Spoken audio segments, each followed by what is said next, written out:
งินที่ของวันคนช่วยเหลือเนาะอย่างนั้นมีคอมเมนต์กันยันเรืออะไรใช่กับสิว่าอิจฉาเนาะทางเราก็สิว่าคำว่ายันลืมนะพี่น้องเขาก็บอกเข้าใจในคอมเมนต์เขาคือกันนะพี่น้องที่ยังต้องแบบเตะกันตลอดเวลาเอ้าขอจนได้เนาะขอได้เลยดิบอกจนได้เนาะเป็นข้อหายเนาะอย่างเสียนะเป็นยังต้องในหัวต้องมีความคิดแบบนั้นตลอดเวลา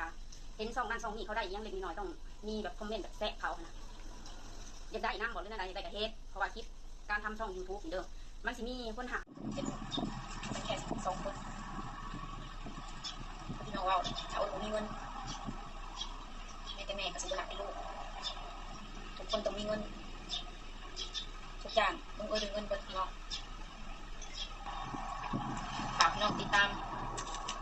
ครอบครัวนี่ต่อไปพี่น้องจะเป็นอะไรทางใดจะเป็นอะไรต้องคอยติดตามเลยนะครับนี่มือมันจะจบอยากจบเลยอย่างไรพี่น้องบางทีอาจจะขันตัวตายที่จบแบบพี่น้อง